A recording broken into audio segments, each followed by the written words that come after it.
मंगलाचरण तथा अग्नि और वशिष्ठ के संवाद रूप से अग्नि पुराण का आरंभ। लक्ष्मी, सरस्वती, पार्वती, गणेश, कार्तिकेय, महादेव जी, ब्रह्मा, अग्नि, इंद्र आदि देवताओं तथा भगवान वासुदेव को मैं नमस्कार करता हूं। नैमिषारण्य की बात है। शौनक आदि ऋषि यज्ञों द्वारा भगवान विष्णु का यजन कर रहे थे। उस समय वहां तीर्थ यात्रा के प्रसंग से सूत जी पधारे। महर्षियों ने उनका स्वागत सत्कार करके कहा। ऋषि बोले, सूत जी, आप हमारी पूजा स्वीकार करके हमें वो सार से भी सारभूत तत्व बतलाने की कृपा करें जिसके जान लेने मात्र से सर्वज्ञता प्राप्त होती है। सूत जी ने कहा, ऋषियों, भगवान विष्णु ही सार से भी सार तत्व हैं। वे सृष्टि और पालन आदि के कर्ता और सर्वत्र व्यापक हैं। वो विष्णु स्वरूप ब्रह्म मैं ही हूं। इस प्रकार उन्हें जान लेने पर सर्वज्ञता प्राप्त हो जाती है। ब्रह्म दो स्वरूप जानने के योग्य हैं, शब्द ब्रह्म और पर ब्रह्म। दो विद्याएं भी जानने के योग्य हैं, अपरा विद्या और परा विद्या। ये अथर्ववेद की श्रुति का कथन है। एक समय की बात है, मैं, सुखदेव जी तथा पैल आदि ऋषि बद्रिकाश्रम को गए और वहां व्यास जी को नमस्कार करके हमने प्रश्न किया। तब उन्होंने हमें सार तत्व का उपदेश देना आरंभ किया। व्यास जी बोले, सुत, तुम शुक आदि साथ सुनो। एक समय मुनियों के साथ मैंने महर्षि वशिष्ठ से सारभूत परात्पर ब्रह्म के विषय में पूछा था। उस समय उन्होंने मुझे जैसा उपदेश दिया था वही तुम्हें बतला रहा हूं। वशिष्ठ जी ने कहा, व्यास, मैं सर्वांतर्यामी ब्रह्म के दो स्वरूप हैं, मैं उन्हें बताता हूं, सुनो। पूर्व काल में ऋषि मुनि तथा देवताओं सहित मुझसे अग्निदेव ने इस विषय में जैसा जो कुछ भी कहा था वही मैं तुम्हें बता रहा हूं। अग्नि पुराण सर्वोत्कृष्ट है। इसका एक एक अक्षर ब्रह्म विद्या है, अतएव यह परम ब्रह्म स्वरूप है। ऋग्वेद आदि संपूर्ण वेद शास्त्र अपर ब्रह्म है। पर ब्रह्म स्वरूप अग्नि पुराण संपूर्ण देवताओं के लिए परम सुखद है। अग्नि देव द्वारा जिसका कथन हुआ है वो आग्नेय पुराण वेदों के सर्वतुल्य सर्वमान्य है। ये पवित्र पुराण अपने पाठकों और श्रोताजनों को भोग तथा मोक्ष प्रदान करने वाला है। भगवान विष्णु ही कालाग्नि रूप से विराजमान हैं। वे ही ज्योतिर्मय परात्पर पर ब्रह्म हैं। ज्ञान योग तथा कर्म योग द्वारा उन्हीं का पूजन होता है। एक दिन उन विष्णु स्वरूप अग्निदेव से मुनियों सहित मैंने इस प्रकार प्रश्न किया। वशिष्ठ जी ने पूछा, अग्निदेव, संसार सागर से पार लगाने के लिए नौका रूप परमेश्वर ब्रह्म के स्वरूप का वर्णन कीजिए और संपूर्ण विद्याओं के सारभूत उस विद्या का उपदेश दीजिए जिसे जानकर मनुष्य सर्वज्ञ हो जाता है। अग्निदेव बोले, वशिष्ठ, मैं ही विष्णु हूं। मैं ही कालाग्नि रुद्र कहलाता हूं। मैं तुम्हें संपूर्ण विद्याओं की सारभूता विद्या का उपदेश देता हूं जिसे अग्नि पुराण कहते हैं। वही सब विद्याओं का सार है। वो परम ब्रह्म स्वरूप है। सर्वमय एवं सर्व कारण भूत ब्रह्म उससे भिन्न नहीं है। उसमें सर्ग, प्रतिसर्ग, वंश, मनवंतर, वंशानुचरित आदि का तथा मत्स्य कूर्म आदि रूप धारण करने वाले भगवान का वर्णन है। ब्रह्मन, भगवान विष्णु की स्वरूप भूता दो विद्याएं हैं, एक परा और दूसरी अपरा। ऋक्, यजुः, साम और अथर्व नामक वेद, वेद के छहों अंग, शिक्षा, कल्प, व्याकरण, निरुक्त, ज्योतिष और छंद शास्त्र तथा मीमांसा, धर्मशास्त्र, पुराण, न्याय, वैदिक, आयुर्वेद, गांधार्व वेद, संगीत, धनुर्वेद और अर्थशास्त्र, ये सब अपरा विद्या हैं। तथा पराविद्या वो है जिससे इस अदृश्य, अग्राह्य, ग्रोतर रहित, चरण रहित, नित्य अविनाशी ब्रह्म का बोध हो। इस अग्नि पुराण को पराविद्या समझो। पूर्व काल में भगवान विष्णु ने मुझसे तथा ब्रह्मा जी ने देवताओं से जिस प्रकार वर्णन किया था उसी प्रकार मैं भी तुमसे मत्स्य आदि अवतार धारण करने वाले जगत कारण भूत परमेश्वर का प्रतिपादन करूंगा।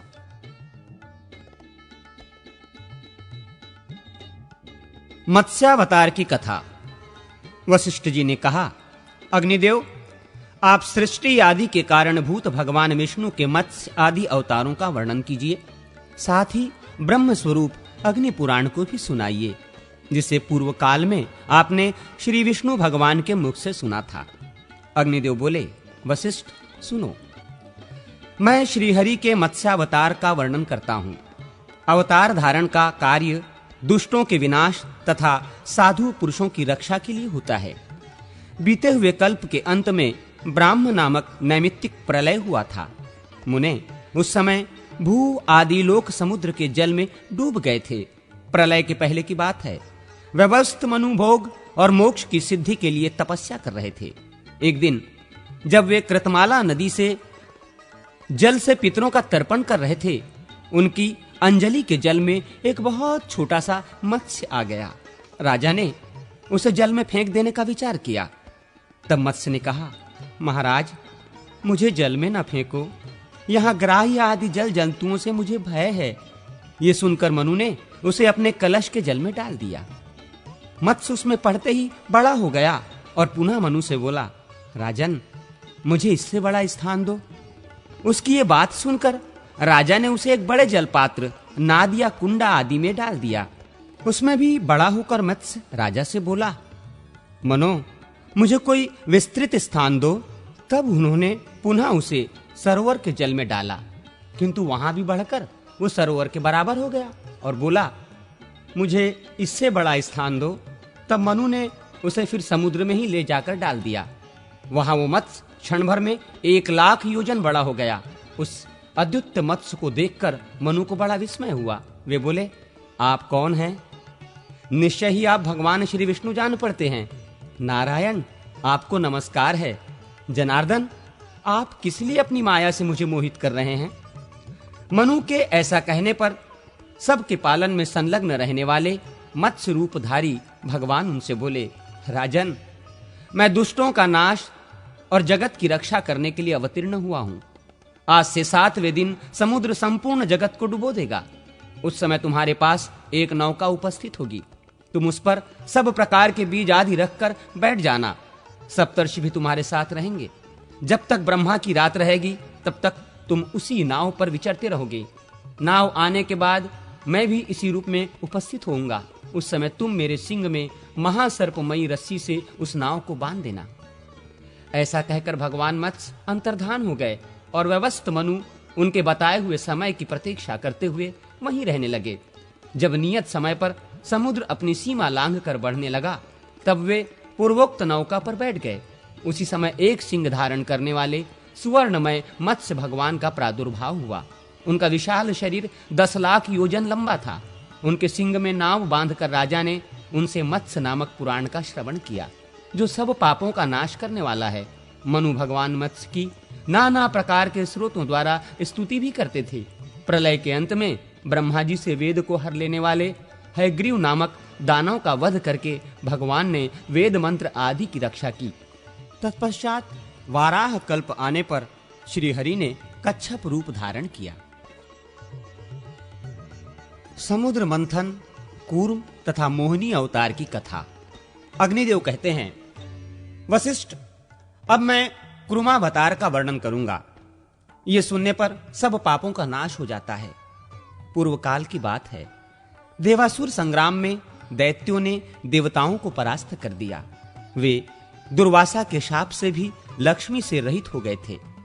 तब संपूर्ण देवता क्षीरसागर में शयन करने वाले भगवान विष्णु के पास जाकर बोले, भगवान, आप देवताओं की रक्षा कीजिए।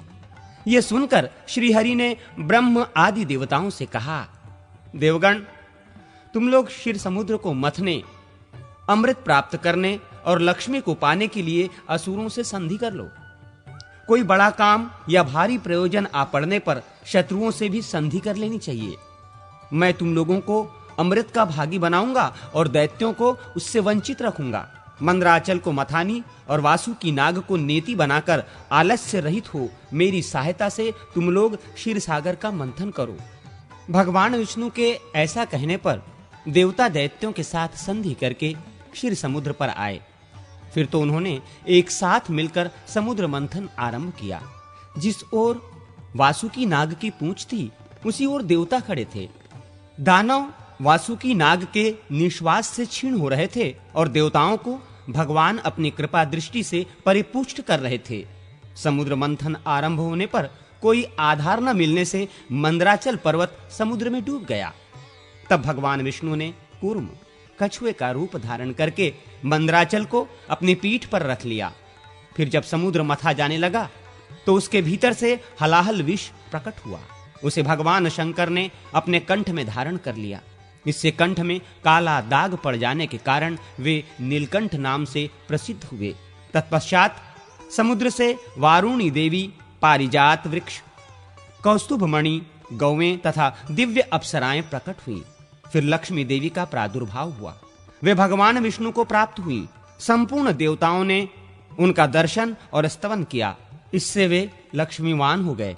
तदनंतर भगवान विष्णु के अंशभूत धन्वंतरी, जो आयुर्वेद के प्रवर्तक हैं, हाथ में अमृत से भरा हुआ कलश लिए प्रकट हुए। दैत्यों ने उनके हाथ से अमृत छीन लिया और उसमें से आधा देवताओं को देकर वे सब चलते बने। उनमें जंभ आदि दैत्य प्रधान थे। उन्हें जाते देख भगवान विष्णु ने स्त्री का रूप धारण किया। उस रूपवती स्त्री को देखकर दैत्य मोहित हो गए और बोले, सुमुखी, तुम हमारी भार्या हो जाओ और ये अमृत लेकर हमें पिलाओ। बहुत अच्छा कहकर भगवान ने उनके हाथ से अमृत ले लिया और उसे देवताओं को पिला दिया। उस समय राहु चंद्रमा का रूप धारण करके अमृत पीने लगा। तब सूर्य और चंद्रमा ने उसके कपट वेश को प्रकट कर दिया। ये देख भगवान श्री हरि ने चक्र से उसका मस्तक काट डाला। उसका सिर अलग हो गया और भुजाओं सहित धड़ अलग रह गया। फिर भगवान को दया आई और उन्होंने राहु को अमर बना दिया। तब ग्रह स्वरूप राहु ने भगवान श्री हरि से कहा, इन सूर्य और चंद्रमा को मेरे द्वारा अनेकों बार ग्रहण लगेगा। उस समय संसार के लोग जो कुछ दान करें वो सब अक्षय हो। भगवान विष्णु ने तथास्तु कहकर संपूर्ण देवताओं के साथ राहु की बात का अनुमोदन किया। इसके बाद भगवान ने स्त्री रूप त्याग दिया, किंतु महादेव जी को भगवान के उस रूप का पुनर्दर्शन करने की इच्छा हुई। अतः उन्होंने अनुरोध किया, भगवान, आप अपने स्त्री रूप का मुझे दर्शन करावें। महादेव जी की प्रार्थना से भगवान श्री हरि ने उन्हें अपने स्त्री रूप का दर्शन कराया। वे भगवान की माया से ऐसे मोहित हो गए कि पार्वती जी को त्याग कर उस स्त्री के पीछे लग गए। उन्होंने नग्न और उन्मत्त होकर मोहिनी के केश पकड़ लिए। मोहिनी अपने केशों को छुड़ाकर वहां से चल दी। उसे जाती देख महादेव जी भी उसके पीछे पीछे दौड़ने लगे। उस समय पृथ्वी पर जहां वहां भगवान शंकर का वीर्य गिरा, वहां वहां शिवलिंगों का क्षेत्र एवं सुवर्ण की खानें हो गईं। तत्पश्चात ये माया है ऐसा जानकर भगवान शंकर अपने स्वरूप में स्थित हुए। तब भगवान श्री हरि ने प्रकट होकर शिवजी से कहा, रुद्र, तुमने मेरी माया को जीत लिया। पृथ्वी पर तुम्हारे सिवा दूसरा कोई ऐसा पुरुष नहीं है जो मेरी इस माया को जीत सके। भगवान के प्रयत्न से दैत्यों को अमृत नहीं मिलने पाया, अतः देवताओं ने उन्हें युद्ध में मार गिराया। फिर देवता स्वर्ग में विराजमान हुए और दैत्य लोग पाताल में रहने लगे। जो मनुष्य देवताओं की इस विजय गाथा का पाठ करता है वो स्वर्गलोक में जाता है।